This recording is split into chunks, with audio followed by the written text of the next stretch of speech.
Oi, Rachel. Oi, Danilo Furlan, tudo bem? Tudo bem, e você? Tudo bom também. Vamos dar aquela enrolada básica para a notificação aparecer aí para os seus seguidores, Sim, pedindo já para as mandei, pessoas. Hã? já mandei inclusive o convite para algumas pessoas também. Mas já tem uma galera Sim, chegando aí, ó. Uma galera que me acompanha, tá sempre comigo, já tá aparecendo aí. sim. Então, nós temos muitos assuntos, né, Danilo? Você é uma pessoa que tem uma história já bastante longa na arte, na produção cultural aqui de Maringá. Que eu acompanho bastante, assim, há bastante tempo, porque a gente se conhece Uhum. desde os 97, né? Sim. Então, como o objetivo dessas lives é muito fazer esse registro também, né? Contar um pouco essa história como você vem acompanhando, nas que você tem assistido, eu acho que não queria perder tempo, não, porque eu fiquei com medo de não conseguir falar sobre tudo. E queria começar falando de quarentena, falando desse momento, de como você está nesse momento e de como você vem conseguido se reinventar para seguir firme e forte aí na quarentena. Eu vou já começar só um minutinho. Tá bom. Pronto, eu tinha esquecido de apagar essa luz do alto que fica muito estourada. Bem, quarentena, né? Quem esperava, né? Essa maluquice toda. Ninguém imaginava isso. A gente não imaginava jamais que algo parecido pudesse acontecer. Mas isso chacoalhou a gente de um jeito positivo e também de um jeito negativo. Então, assim, a Uhum. gente tem dores e amores, sorrisos e lágrimas. São mistos de sentimentos, assim, diários, né? A gente vai de um sentimento ao outro. Quando tudo começou, eu estava contando histórias no CEMEIS, né? E eu passei um trabalho da CEMOB, eu passei na CEMOB só para fazer um comunicado e recebi a notícia assim logo de cara, olha, amanhã não é para ir porque as atividades estão suspensas. E eu fiquei assim, mas como assim suspensas? Não, por conta, vai suspender tudo, a prefeitura vai parar tudo, então vai tudo parar. E eu falei, minha nossa, e agora? Fiquei bem preocupado e a coisa só piorou.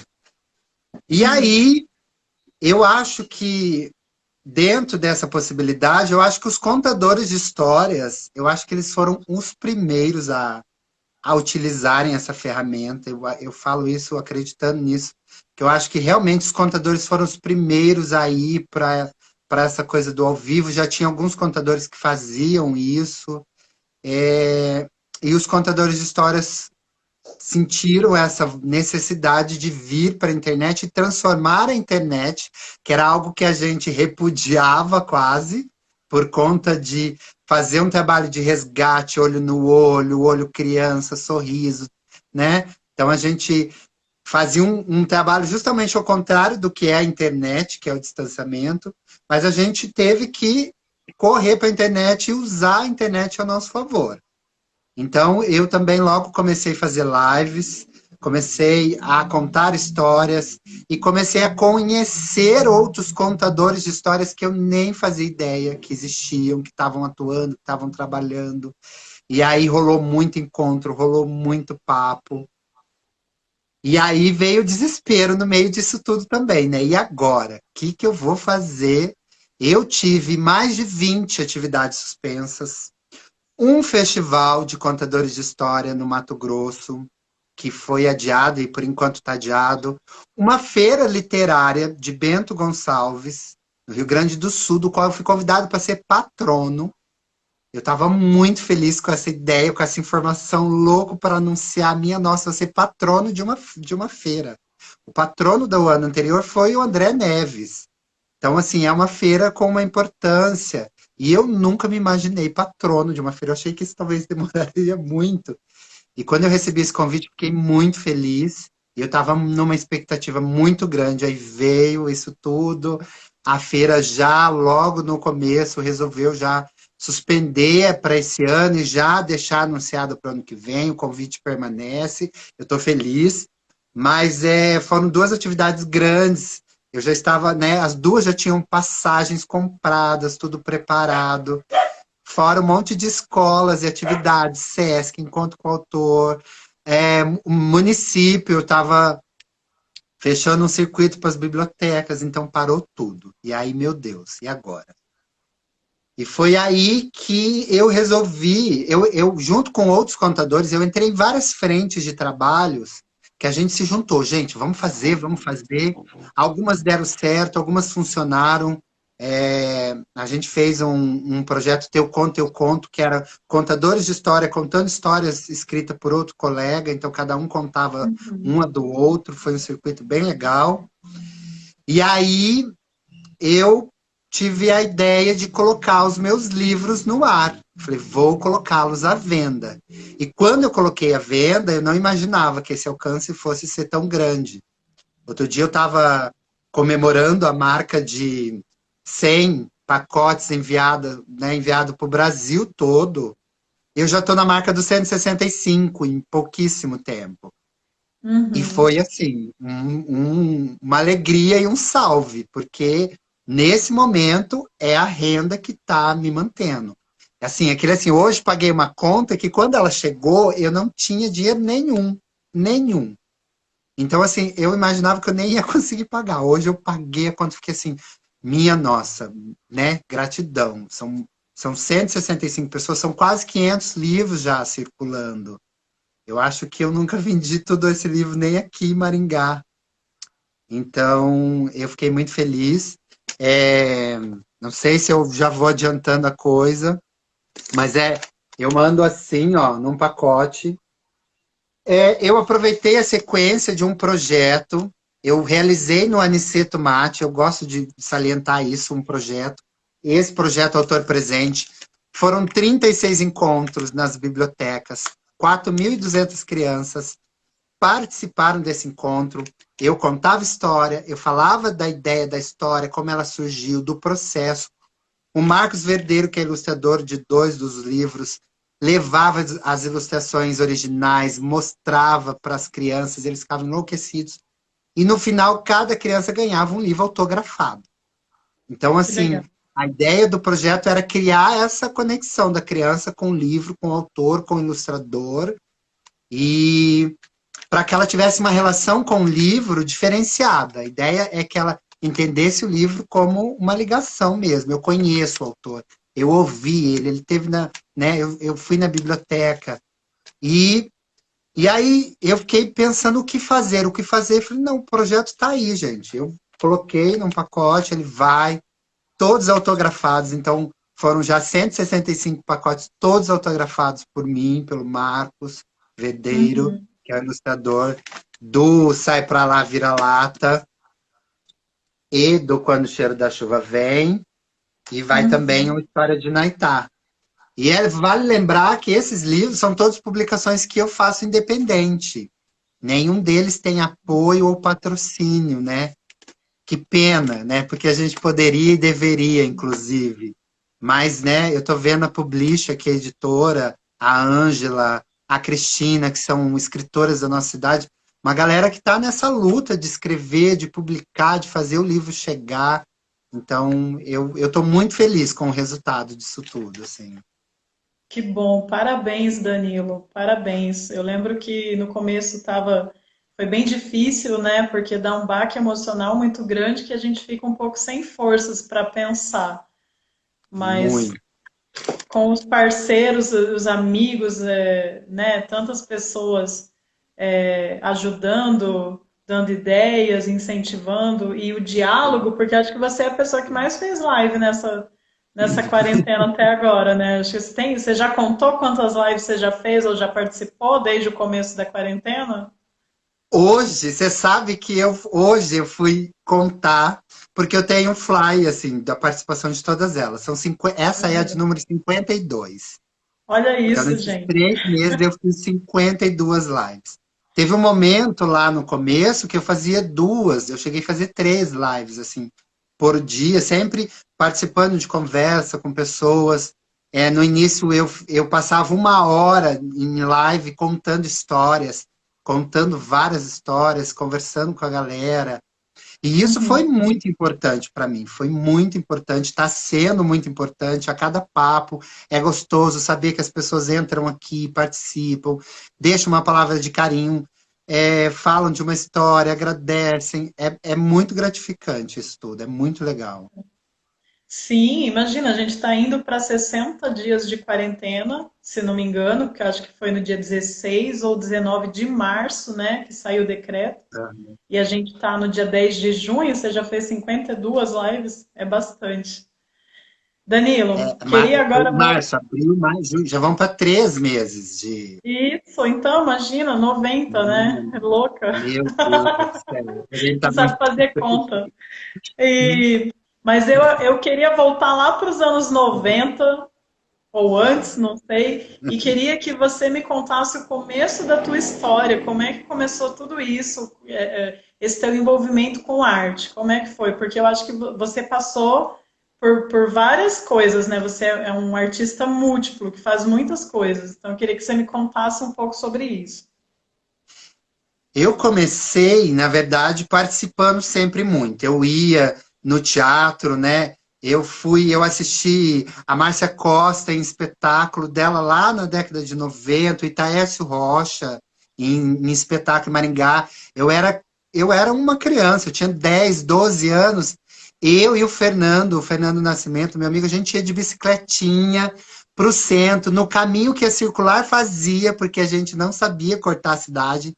Então a gente seguia pelo caminho que a circular fazia para chegar no centro e aí se deslocar até os lugares. Então eu participava muito nas bibliotecas do Mandacaru, que era mais perto da onde eu morava, no Ney Braga. Eu participava muito, eu sempre gostei. Eu comecei a fazer curso no CAC junto com o Fernandinho, e a gente entrou em tudo quanto é curso que podia, e foi lá que a gente conheceu o Sandro Maranhão e a Rô Fagundes, do Fantokids. E aí a gente foi convidado para entrar no Fantokids. E eu tenho uma história que eu gosto de contar. O Fernandinho, que é meu mano assim de coração, quando eu tinha uma apresentação cultural, eu fiz uma apresentação cultural de uma semana cultural no colégio, né, que eu estudava, o Silvio Barros, e aí apresentei uma dança. E eu fui convidado para ir até a academia da Daísa para dançar, né? O Maurício, que era professor de street, junto com a Lígia Meira, foram lá e falaram: olha, nós queremos te convidar para ir dançar com a gente na academia.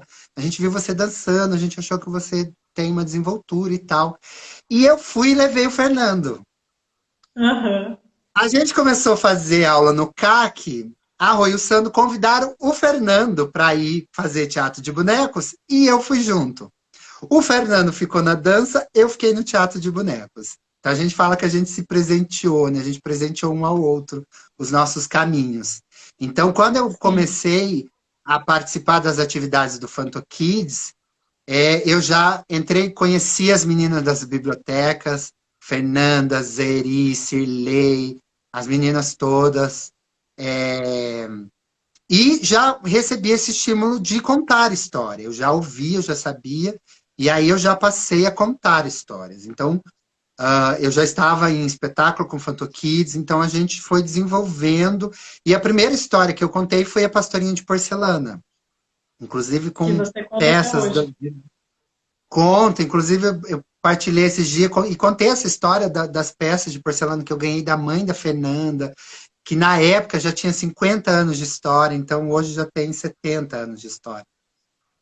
E aí eu comecei a contar histórias nas bibliotecas, oficinas, e aí mais espetáculos. O Fanto Kids veio desenvolvendo mais espetáculos, participando de festivais. Eu participei de festivais no Paraná todo, festivais fora do Paraná. E, e foram 15 anos nesse desenvolvimento de teatro de bonecos. E até então eu me entendia bonequeiro. Né? Eu contava histórias, mas eu me entendia bonequeiro. Quando eu Sim. deixei o Fanto Kids, depois de 15 anos, eu fui pesquisar. né? E aí eu descobri um festival de contadores de histórias em Porto Alegre. E eu falei, gente, como assim? Um festival de contadores de histórias. Eu me inscrevi, fui selecionado e fui para esse festival. Nesse ano, a minha mãe tinha vendido um terreno, ela me emprestou um dinheiro que eu naquela época, esse dia eu estava me lembrando isso. Ela falou, nossa, aquele dinheiro naquela época eu achei que era uma bobagem o que você estava fazendo, e hoje eu vejo que o quanto foi importante, e foi muito. Eu emprestei o dinheiro da minha mãe e fui para esse festival, eu fui para a Feira do Livro em São Paulo, que eu não conhecia, eu fui para outras feiras, eu fui em uns 4, 5 grandes eventos para conhecer, pesquisar. E quando eu voltei de Porto Alegre, eu conheci lá contadores de histórias do Brasil, todos que se autodenominavam contadores de histórias. E eu falei, minha nossa, é isso que eu quero fazer, é isso que eu faço. Eu sempre contei histórias. Eu sempre fui contador, mas eu não sabia que era contador de histórias. Mas Uhum. quando eu voltei de lá, eu falei, minha nossa, num grupo teatro de boneco, já era uma luta. Não era fácil. A gente, olha só, quero mandar um beijo pro Fer que tá entrando aqui agora. É que eu já contei, Fer, já acabei de contar a Já nossa falamos história dele. aqui, já falamos. Vai poder ver depois. É, quando eu voltei, eu falei, minha nossa, bonequeiro já é difícil, imagina contador de histórias. Não Sim. vou conseguir. E aí eu comecei a ser chamado para um evento, outro evento, e eu fui colocando sempre a contação de história. Quando eu percebi, eu já Uhum. estava há 3 anos trabalhando exclusivamente com contação de história. Mas Sim. eu ainda não me denominava contador de história. Eu sentia dificuldade em falar isso. Ah, eu sou contador de histórias. E eu só passei a me denominar contador de história quando eu entendi por que, que eu contava histórias. Por que, que eu precisava contar histórias. E eu descobri que eu conto histórias para me manifestar artisticamente. Então eu conto história para pôr para fora toda emoção, toda necessidade, todo carinho, todo desejo, toda vontade que eu tenho de estar conectado com o mundo da arte. E é por isso que a minha contação de história está sempre conectada com o teatro de bonecos, eu estou sempre conectado com o teatro, com os elementos. No mundo dos contadores de histórias, a gente tem um debate muito assim: contação de história é teatro ou não é teatro? Eu já hoje tenho certeza que ela não precisa ser teatro, porque ela é contação de história. E a contação de história hoje já é uma linguagem artística. Existem contadores de história no Brasil todo, vivendo artisticamente, profissionalmente. Artistas que estão trazendo a linguagem do teatro, a linguagem da dança, a linguagem da música, e transformando numa nova linguagem, que é a contação de história. Então, hoje eu Uhum. entendo a contação de história como uma nova linguagem artística e me encaixando nessa linguagem, nessa necessidade de me manifestar artisticamente, hoje eu me entendo contador de histórias. Que massa. É engraçado porque eu achei, pela trajetória que eu acompanhei, que a contação de histórias tinha vindo depois. Porque eu conheci você primeiro, acho que a primeira imagem que eu tenho, você, junto com a Rô e o Sandro, confeccionando algo, né? Fazendo cenário, fazendo coisas, artesanais. E aí depois nos espetáculos do Fantokids. Para mim, a contação de história tinha vindo bem depois. E ela já estava antes até, né? Do Fantokids. Eu queria que você relembrasse um pouco os tempos de Fantokids e falasse um pouco sobre os espetáculos que você participou. Sim, para a gente registrar. Foram alguns, né? Sim, sim. Bem, o PhotoKids, ele é hoje, assim, toda a base da minha história como artista. Então, tudo que eu aprendi, que eu construí, foi com o PhotoKids, Rô Fagundes, Sandro Maranhão, Iraquitã, Cairan e Luara, que cresceram nesse processo, fizeram parte desse processo, e hoje já são artistas também trabalhando nessa linguagem. Então, eu venho do PhotoKids, né? E no PhantomKids eu tive experiências incríveis. Eu participei de várias linguagens de teatro de bonecos. Eu participei da remontagem, inicialmente da remontagem do Histórias e Histórias de Aparício Gaudêncio, que eram bonecos de balcão, bonecos de manipulação direta. A gente manipula segurando diretamente no boneco. Eu participei da remontagem de Rapunzel, num período junto com a Rô. Eu participei de E Cabral Descobriu, com o texto da Fernanda Mecking. Deixa eu ver, Vivinho, Coelhinho de Páscoa, foi um espetáculo que a gente fez para Páscoa e a gente circulou muito. Zabelê Caxinguelê e o Romance Perfumado, que misturava luva, máscara, era uma linguagem já da contação de história, misturada com o boneco, com o teatro, com a máscara, que era uma delícia, e a gente amava fazer. E esse espetáculo a gente foi para o Filo, a gente foi para o Fenata, a gente foi para vários festivais. E esse foi o primeiro que eu assisti. que legal. E o espetáculo que é o espetáculo, acho que da minha vida, que foi o Beco. O Beco era um espetáculo de marote, onde a gente não aparecia nada, a gente ficava totalmente isolado, vestindo parte desse boneco. Eu manipulava o boneco juntamente com o Iraquitã.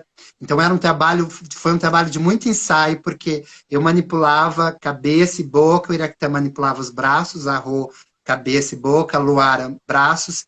Então tinha que ser muito ensaiado, porque boca e cabeça não tinham que estar na mesma sintonia. E eram duas pessoas diferentes. Então a gente trabalhou muito na construção do processo, na construção do espetáculo, do boneco, daquela montanha de lixo. A história eram dois velhos que viviam e moravam no lixo. E era uma história assim que a gente demorou para entender, porque era um espetáculo doloroso, triste. E quando acabava, as pessoas demoravam para aplaudir. E a gente demorou muito tempo para sacar que elas demoravam para aplaudir, porque elas estavam mexidas com aquele espetáculo. A gente achava no começo, elas não entenderam o que acabou. Elas não gostaram. A gente ficou num processo nesse, assim, até a gente entender que as pessoas respiravam fundo para depois aplaudir aquele espetáculo, porque ele era muito forte, era muito denso. E foi só depois de uma conversa que eu e a Rô tivemos também, sobre dor, sobre solidão, sobre a voz. A Rô tinha uma conexão com a avó dela muito linda. E aí um dia ela entendeu, ela falou, eu não gosto desse espetáculo. Ela passou muito tempo falando, eu não gosto. E aí um dia ela entendeu, ela falou, não gosto porque me lembra minha avó. E aí a gente falou sobre essas lembranças da avó, essas dores. Aí nós fizemos um debate sobre isso e o espetáculo, depois disso, ganhou uma transformação incrível. E aí a gente entendeu esse processo de que as pessoas ficavam mexidas, a gente ficava mexido a cada espetáculo, então a gente passou a se preparar ainda mais. É um espetáculo que foi incrível, também foi para festivais, saiu do Paraná, e é um espetáculo muito importante, assim, na minha carreira. Nessa época, como era essa cena de teatro de bonecos aqui em Maringá? Porque existe um debate recorrente, né, que sempre volta. Acho que Maringá, talvez nem tanto, né, assim, até pela existência do festival também, mas essa coisa da associação do teatro de bonecos com o teatro infantil. E aí vem o Beco, que não era infantil, né? Que já trazia essa temática, essa linguagem e tal. Na época, rolou esse debate? Como que isso era visto na cena da cidade? Olha, foi um espetáculo que transformou muito a cena, porque a gente... Ele era assim, não eram espetáculos que as crianças não podiam assistir, né? Não havia nada nele que as crianças não pudessem assistir. Mas a linguagem não era propriamente a lúdica, infantil. E aí a gente tinha que ficar na porta do teatro, né? Durante muito tempo dizendo, olha, não é um espetáculo infantil, porque as pessoas vinham com crianças pequenas. E muitos pais assumiam essa responsabilidade. Em alguns momentos a gente dizia, pode ficar sentadinho mais atrás, se a criança não gostar, e se ela ficar incomodada, vocês podem sair. Muitos pais voltavam para trás, e a gente achava super justo, e muita gente assistia com as crianças, e depois vinha contar para a gente, olha, foi lindo, a minha filha debateu, a gente falou sobre, né, os avós, as crianças, a solidão. Então, foi assim, um momento de fazer as pessoas entenderem mesmo. O Beco nasceu em meio ao Festebon, e eu quero falar do Festebom, porque o Festebom já é um festival que, apesar de toda e qualquer controvérsia que a gente tem ainda internamente, a gente sabe que ainda tem muita gente que faz uma crítica ainda ao Festebom, mas o Festebom é uma conquista bonequeira de Maringá que nenhuma outra classe conseguiu ter, né? A gente conseguiu, mesmo sendo poucos, o primeiro Festebom, a gente tinha o Fantokids e um grupo da Lírios que tinha um espetáculo de bonecos. A gente fez o primeiro Festebom com um grupo da cidade, o Liz, que estava experimentando, acabou não virando um grupo de teatro de bonecos, mas a gente trouxe. E a partir do segundo, a gente já teve, por exemplo, a retomada do Pau de Fita, que é um grupo que faz parte da história do teatro de bonecos no Brasil, né? A Sueli e o Lara fazem parte da história do movimento teatro de boneco no Brasil. O Lara foi preso político por fazer teatro de bonecos na praça, né? Por estar ensinando coisa para as crianças que não deviam. Ele foi preso, apanhou, ficou no pau de arara por fazer teatro de bonecos. Então a gente tem uma força do teatro de bonecos em Maringá muito grande. E o Festebom, a ideia do Festebom inicial, o primeiro Festebom foi uma iniciativa muito do Sandro, de trazer, e isso foi abraçado depois por todo mundo, até mesmo já no primeiro a gente abraçou e todo mundo tem feito cada ano mais, tentando abraçar mais, abrir mais. Hoje a gente tem 6 grupos na Arte Boa, na nossa associação. São 6 grupos já na cidade. O Tipos e Caras, que até então era um grupo que só experimentava teatro, foi experimentar o teatro de bonecos, está nesse movimento até hoje, já tem uma história com o teatro de bonecos. Então foi muito importante o Festebom, a conquista que o Festebom teve como lei. Inclusive a gente esse ano já está discutindo, porque esse ano a gente ia fazer uma edição comemorativa de 10 anos de festival, mas infelizmente a gente já sabe que não vai dar. A gente já está debatendo e discutindo isso. Apesar de a gente ser um grupo pequeno, a gente agora não está podendo se encontrar, então a gente também está descobrindo como se reunir de maneira online, como repensar esse festival nesse momento tão complicado. A primeira edição foi 2005, alguma coisa assim, porque ele teve uma pausa, né? Alguns anos que não aconteceu. Eu lembro que eu não estava na cidade na primeira edição, eu morava aqui, então por isso que acho que foi 2005, 2006, alguma coisa Se eu assim. não me engano, foi 2004 a primeira. 2004. Eu acho que 2004. E aí a gente teve Aham. uma pausa, se eu não me engano, de 3 anos, 2 ou 3 anos. Eu acho que Uhum. foram 2 anos, 2 ou 3, enfim. Não, pelas contas, Aham. aí seria fácil a gente fosse fácil de conta. Mas Desde... ele teve uma pausa porque a gente teve um momento em que o Fantokids, eu saí do Fantokids, o Sandro tomou o caminho dele com a mão dupla, a Rô ficou com o Fantokids, o Cairão, Iraquitã e a Luara saíram também para fundarem uma companhia deles, com um trabalho lindíssimo que eles produziram agora, há pouco tempo. Então, como cada um tomou um rumo, a associação também acabou ficando cada um num rumo, e depois Uhum. desses anos parado, a gente retomou a associação, incluímos, colocamos, chamamos, trouxemos para uma participação. Inclusive, a Arte Boa, ela é aberta, tá, gente? Ela é aberta para novos grupos, novas possibilidades, novos experimentos com o teatro de bonecos e o teatro de animação. A gente tem um regimento interno que a gente pode disponibilizar as condições de participação, mas ela é livre e aberta para todo mundo que queira participar. Uhum. Voltando um pouquinho aí na história, eu anotei uns tópicos aqui, né, para perguntar. Queria que você me falasse um pouco da organização do primeiro encontro de contadores de histórias aqui de Maringá, em 2000, que você participou também, né? E depois a gente emendasse com o surgimento da companhia Manipulando, que aí foi a sua própria companhia após o Fanto Kids, né? Sim. Em 2000, a gente estava nessa força. Para você ver, ó, em 2000, a gente fez um encontro de contadores de histórias. E você vê que eu só fui me entender contador de histórias muito depois. Mas a gente tinha uma força nas bibliotecas muito legal. Muitos estagiários, muita gente que passou pelas bibliotecas contaram histórias, passaram a fazer isso mais e de uma maneira positiva. E a gente chegou ao momento que a gente entendeu que a gente precisava. Então, foi feito um festival, a Fernanda Mecking super encabeçou, a prefeitura patrocinou a gente naquele momento. A gente teve contadores do Brasil, a gente teve formação de contação de história naquele momento, e aí eu acho que esse meu contador de história, como ele é hoje, ele começou nesse momento.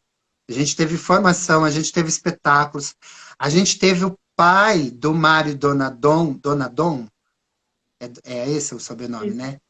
O Aham. Mário, o pai dele participou com a gente com uma fala linda. O pai dele era filho de escravo. Então, o pai dele tinha uma história linda para partilhar, no sentido desse contador de história, o griot, né, a figura do griot mesmo, do contador de história na mitologia africana, nas tribos, do contador tradicional, desse que conta histórias. Então, foi muito legal que a gente Uhum. trouxe essa linguagem da contação de história que estava surgindo, nascendo, e juntou com a oralidade, com a força da oralidade, da história, dos griots, dos mestres. E foi lindo, foi lindo. Então eu falo que esse contador, como eu estou hoje, ele começou naquele momento. E foi depois desse momento que a Manipulando nasceu, com essa força da contação de histórias, mesmo. Eu Uhum. fui, né, como disse para você, viajar, pesquisar, conhecer outros contadores, fazer curso de formação. Eu fui para a Feira do Livro de Porto Alegre, eu contei história na Feira do Livro de Porto Alegre. Eu fiz oficinas, eu ouvi muitos contadores e comecei a construir esse contador de histórias que eu sou hoje, com base nessa essência. Eu digo que contar histórias com bonecos, com objetos, é a minha essência. Eu venho do teatro de bonecos, eu não consigo deixar isso para contar de história.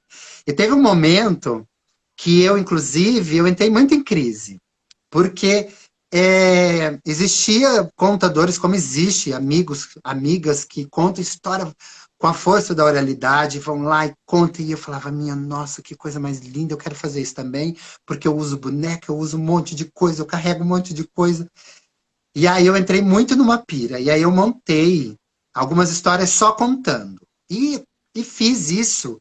E as pessoas também gostaram disso, e teve um momento que eu fiz para mim, opa, peraí, eu também posso contar histórias só com oralidade, mas a oralidade não diminui nem rouba o boneco e o objeto, e nem o boneco e o objeto rouba a oralidade. As duas coisas estão juntas, estão ligadas. E Uhum. aí foi muito legal, porque foi uma crise muito grande. Eu descobri, falei, não, se eu quiser só contar, eu posso. Mas eu conto com objeto, com boneco, não é para enfeitar a história, não é para deixar bonitinho, não é para deixar comercial, é para realmente colocar para fora toda a necessidade, vontade, conhecimento, conexão que eu tenho com o teatro de bonecos, com o teatro de animação. E a Manipulando nasceu com essa ideia, inclusive a CIA chama Manipulando, né? A ideia é contar histórias. Inicialmente, a ideia era ser um grupo de teatro de bonecos, porque quando o nome nasceu, eu não fazia ideia que eu ia para esse universo da contação de história. Então, a ideia era ser um grupo de teatro de bonecos. Eu comecei uma montagem juntamente com o Caco e a Carla Morelli. O Caco que fazia o Leão Cid nos Festibon. A gente começou uma montagem, estava linda, a gente estava produzindo os bonecos, mas aí depois a Carla ganhou neném, o Caco foi embora e acabou não nascendo esse espetáculo. E aí a contação de história chegou mesmo como uma necessidade que não dava mais para evitar. Sim. E aí, eu queria saber, Danilo, na verdade, várias coisas. Eu tô com um monte de coisa aqui na minha cabeça para perguntar para você. Todas as histórias que você montou, elas continuam em repertório ou tem histórias que você para de fazer? Isso é uma pergunta, mas depois tem outras Tá, sobre eu isso. vou ser rápido, porque eu falo também um monte, dá para dar mais tempo. É, Olha, quando eu monto uma história, ela fica no meu repertório e às vezes eu conto ela menos. Quando eu comecei, eu contava muito Rei Bigodeira, eu contava muito Casa Sonolenta, eu contava Pastorinha de Porcelana.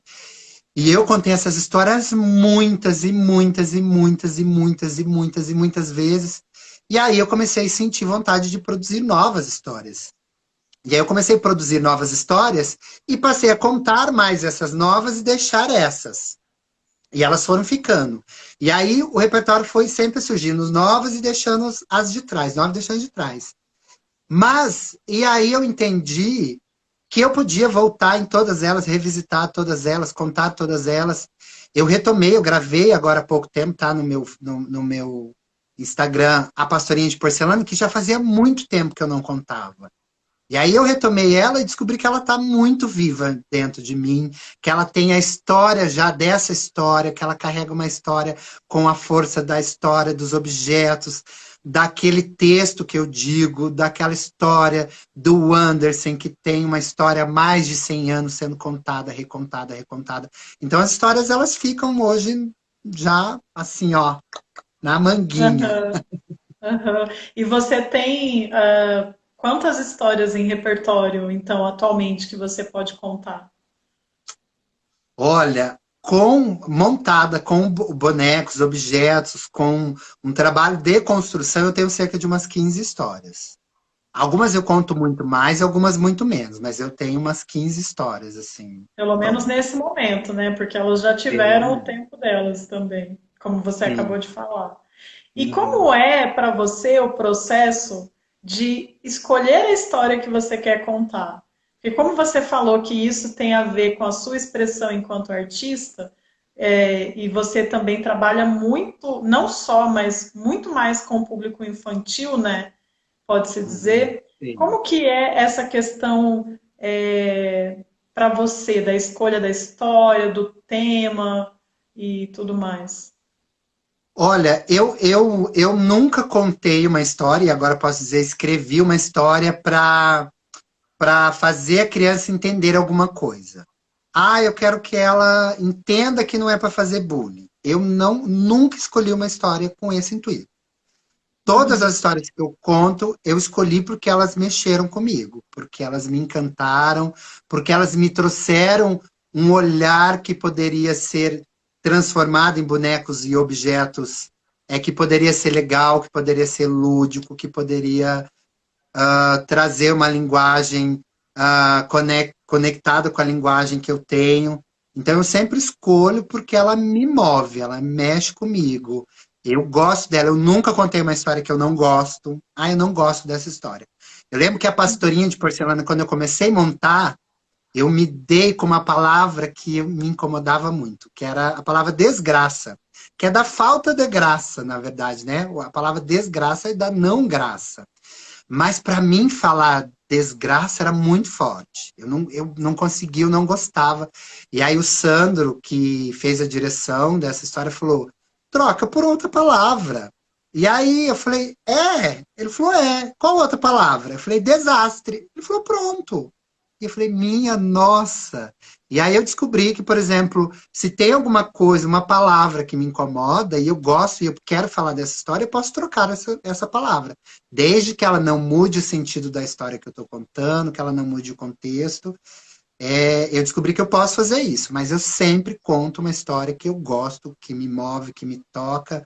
As histórias que eu escrevi, todas elas me moveram, me tocaram, elas nasceram em mim, mas nunca no intuito de falar sobre uma coisa para a criança. O Uhum. Sai Pela Vira-Lata fala de morte, mas eu não escrevi, quero falar de morte com a criança. Não, eu escrevi, nasceu por uma dor e nasceu. A história de Naitá fala sobre acreditar. É, depois eu fui entender que é a minha própria história. Sobre acreditar, sobre olhar para o alto, sobre se entender artista, voar, que tem um céu lindo, e mesmo com asas, o medo de voar, de sair. Eu levei muito tempo. Eu fui na Itá, lagarta, há muito tempo. Eu virei borboleta. Eu andava de cabeça baixa, asas fechadas. E aí eu fui descobrir que existia um céu que eu podia voar. Tudo isso fala de mim. Quando eu escrevi, não foi essa o intuito. Eu não pensei, vou falar de mim. Então eu nunca escolho nada nesse sentido. A história sempre tem que me tocar de alguma forma. Uhum, legal. Queria falar um pouco também sobre os projetos organizados, produzidos por você, pela Manipulando. Relacionei aqui esses três projetos. O Autor Presente é o mais recente, você já falou um pouco sobre ele, mas tem também o Piquenique da Leitura e a Flick, que eu acho que tem uma história bem legal também, que é a Festa Literária de Quintal. Eu queria que você me Sim. contasse um pouco sobre a idealização e a realização desses projetos e se tiver outros que você queira mencionar também. Então, né, na verdade, assim, às vezes, nem sempre a gente é movido por coisas boas. Por exemplo, nesse momento a gente está movido por algo que é triste, que é difícil, que é complicado, mas a gente está sempre buscando algo positivo. Eu sempre busco algo positivo. Então, assim, eu estou falando isso porque eu vou falar da Flick. Mas antes eu vou falar do Piquenique da Leitura. O Piquenique da Leitura foi um projeto incentivado pelo município, acredito que pelo Aniceto. Eu acho que não era Aniceto ainda. Não, acho que foi na primeira edição da Acho que Aniceto. foi. Já era Aniceto. E foi um projeto que eu conheci no Rio Grande do Sul, com a Rosane Castro, e naquelas viagens que eu fiz, e eu queria muito trazer essa ideia para Maringá. A ideia era ir para o parque com uma toalha de piquenique e livros para as pessoas se deliciarem com livros. Então eu fiz algumas edições no Parque do Ingá, com a ajuda da Carla, do Caco, a Isadora, muita gente que acreditou na ideia e fomos lá para o parque, contamos história, teatro de bonecos, a Rô foi contar história, Carla, Isadora, eu, Caco com o Cid. Então a gente falou, vamos para a praça com os livros, porque as pessoas precisam começar a tornar esse saborear na rotina deles. Eles precisam pôr esse saborear de livro na rotina deles.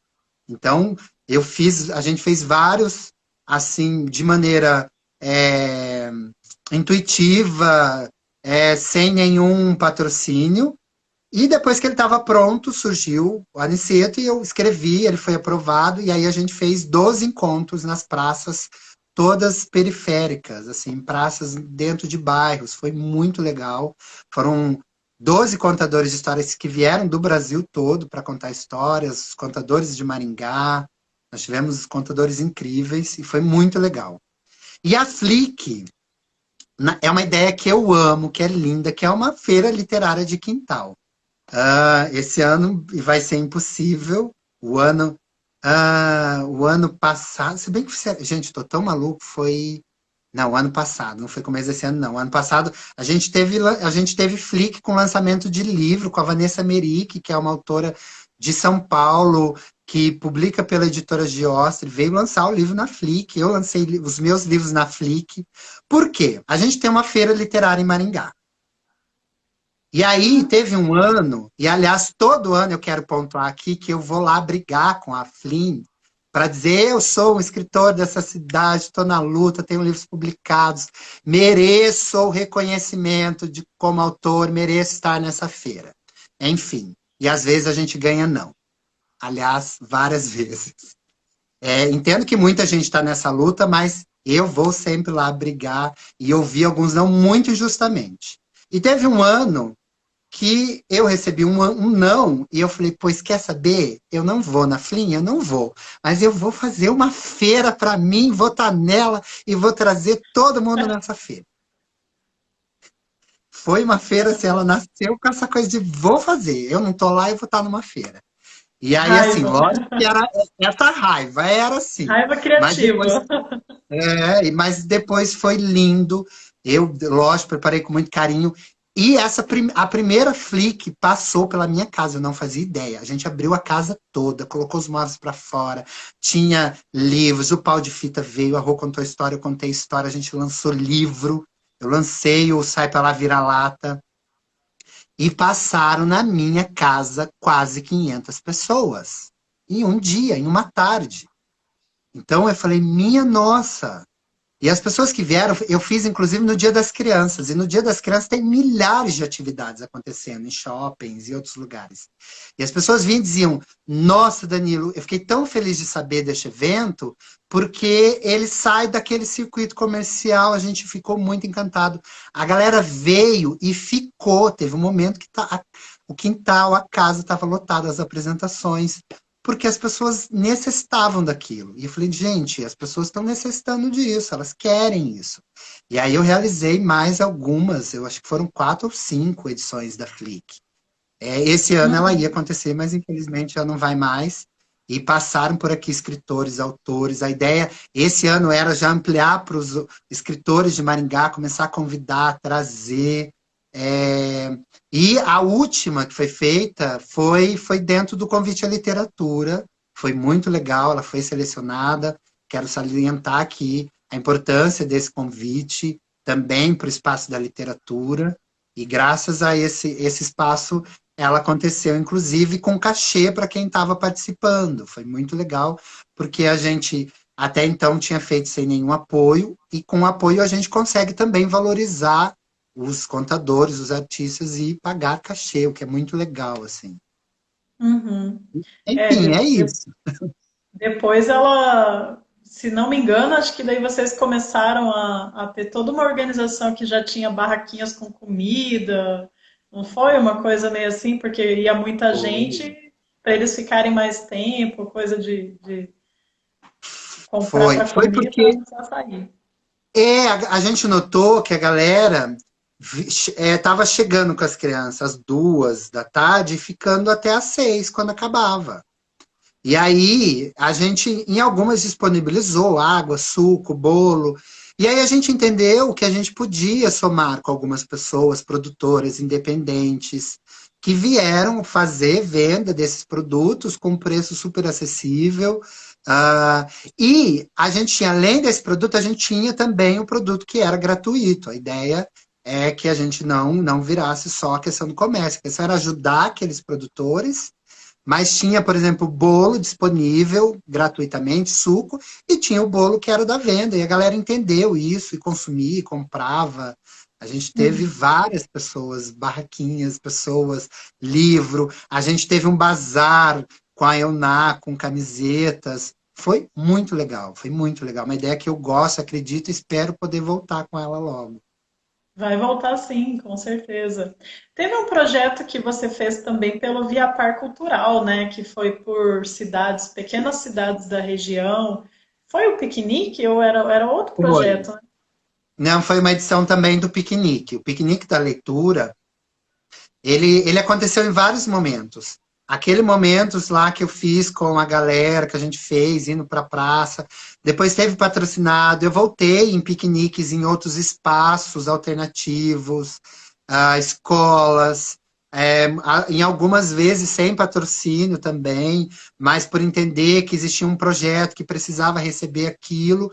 E aí ele foi selecionado também para o Via Par Cultural. Foi muito legal. A gente foi para algumas cidades de interior que tinham IDEBs super baixos e foi muito legal. Daí, novamente, nessa edição, eu coloquei contadores de histórias do Paraná. Então, a gente teve vários contadores de histórias do Paraná que vieram nessas cidades.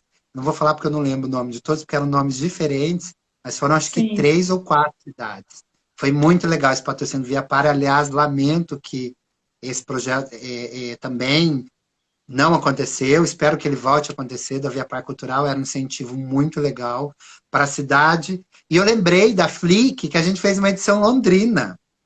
A gente fez uma Flick, edição londrina da Flick, num Uhum. quintal de uma amiga nossa lá, e foi muito legal também. Que massa. Ah, aproveitando aí a Flick, que o pessoal adorou a ideia, acho que principalmente essa curiosidade dessa subversão aí de afronta, né? Maravilhosa. Precisava Inclusive contar isso. A Ângela Ramalho aí falando, nossa, mas toda essa história ainda não foi registrada num livro, publicada num livro e tal. Queria que você falasse um pouquinho do Danilo escritor, porque você já tem, acho que, 4 livros próprios e participação em mais algumas coletâneas, não é isso? Conta um Isso. pouquinho. A gente só já está faltando 8 minutos para acabar a live. Tá, vamos lá, passa tão rápido, é tão bom. É, Eu me descobri escritor e também demorei para dizer escritor, porque eu acho que eu sempre preciso definir o que é aquilo para mim, para eu poder me definir. E, por exemplo, eu me defini escritor porque eu entendo que todo mundo pode escrever, colocar para fora também essas vontades. Não é um caminho muito simples, mas esse Danilo escritor aconteceu por conta do Danilo contador de histórias. De tanto contar história, ouvir histórias, eu comecei a criar histórias. E a primeira história que eu escrevi foi a história de Naitá, que eu acordei de madrugada com a história na cabeça, escrevi num caderno e dormi. E essa história ficou muitos anos lá depois para nascer como livro. Então eu tenho 4 independentes e 4 sozinhos e 4 participando em outros livros. Inclusive, eu estou num livro que fala de literatura, contação de histórias e interfaces. Um livro que tem texto do Ariano Suassuna, um texto que ele escreveu pouco antes de falecer, Bia Bedran, muitos outros pesquisadores da contação de história, da oralidade, da literatura. E eu estou lá também com artigo, e eu fico muito feliz de dizer isso, uma editora, um livro editado pela editora Sesc São Paulo, e gosto de dizer isso para as pessoas perceberem que é uma jornada e que essa jornada já foi reconhecida por muitos. E eu espero que essa jornada seja cada vez mais reconhecida também na nossa cidade. sim. Amém. E os livros? Quais são os livros seus independentes?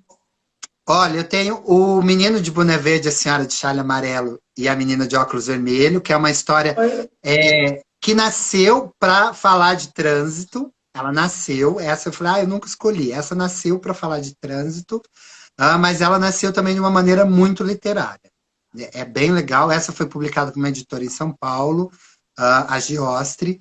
Depois eu publiquei Sai Pra Lá Vira-Lata, a história de Naitá, Quando o Cheiro da Chuva Vem. A propósito, esse da menina é o único que eu não tenho, viu? Ai, ó, eu tenho aqui uns 3 ou 4 dele, vou te prometer um. Oba! E aí eu tenho 4 que são esses que eu falei do Contação de História, Literatura, Tradição, Poéticas e Interfaces. Eu tenho um texto selecionado numa coletânea do Sesc Paraná. Aí eu tenho um Histórias ao Pé do Ouvido, junto com outros contadores. E histórias do Mundo para Todo Mundo, também com outros contadores, também que nasceu num festival. E estou com 2 livros em produção. Um que é Uma Dúzia de Casinhas, que já está na ilustração, que vai ser a Aline, uma ilustradora aqui de Maringá. Eu quero cada vez mais agregar os artistas da cidade a esse trabalho. O Marcos Vedeiros já é ilustrador de 2, e também está ilustrando Um Menino e o Coração de Vidro. E quero salientar que o Marcos, depois dos livros meus, ele já ilustrou o Mila, da Fernanda Munhão, que é de Ourinhos, e o Família é Tudo Igual, e a do vizinho é muito legal, que é da Vanessa Merick, que é de São Paulo. Foi lançado em Maringá e na Casa das Rosas, na Avenida Paulista. Foi lindo também, emocionante. Uhum, o Marcos é um ilustrador maravilhoso também, adoro. Você tem alguma coisa a ver com o coletivo Sibipiruna na questão da criação ou não? Também. O coletivo Sibipiruna é uma força do Marcos Verdeiro, junto com a Aurilene Meneghetti. Os dois são grandes encabeçadores do Sibipiruna e eles que tocam hoje esse coletivo, mas eu estou desde o início também construindo essa ideia, sempre apoiando, ajudando, carregando muita coisa, que é o que a gente faz sempre, divulgando, também fortalecendo essa ideia de fortalecer os pequenos produtores, produtores independentes, artistas. É uma ideia linda, quem não conhece também eu convido a conhecer, Coletivo Sibipiruna. Legal.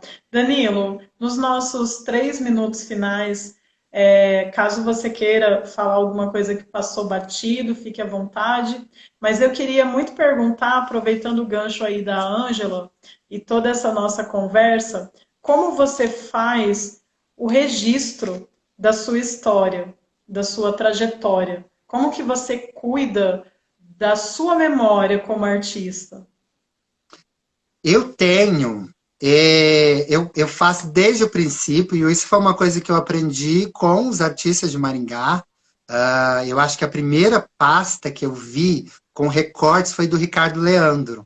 O Ricardo Leandro tinha uma pasta com o jornal, recorte de tudo que ele participou, e eu passei a fazer isso. Eu tenho umas 4 pastas com 100 folhas cada uma, tudo com material de divulgação, recortes de jornais, fotografia. E eu tenho, assim, um histórico legal. Eu ia falar, por um instante passou assim, eu acho que eu não cuido muito, não. Mas na hora me veio, claro que eu cuido. Eu tenho até hoje, todo começo de ano, eu coloco em sequência. Tudo que teve de fly, de divulgação daquele ano, eu coloco em sequência ali na minha pasta. É lógico que os anos agora as coisas estão. As divulgações são cada vez mais por internet, por mídias sociais, e aí eu tenho feito menos, mas agora me toquei que, por exemplo, posso criar uma pastinha lá e começar a pôr lá. Mas isso eu tenho tudo ainda guardado também, mas eu cuido dessa maneira, assim. Mas acho que a gente precisa, assim, registrar ainda mais, cada vez mais a história dos artistas dessa cidade. Agradeço esse espaço, Rachel. Estou muito feliz de estar aqui. Eu ouvi outras pessoas contando história aqui que eu amei. A última pessoa que passou aqui é a Elisa Rimmel. Nossa, Rimmel, que história linda. Eu gostava da história dela e passei a amar ainda mais e senti ainda mais a vontade de conhecer os artistas da nossa cidade. Obrigado por esse trabalho. Imagina. Acho que é isso.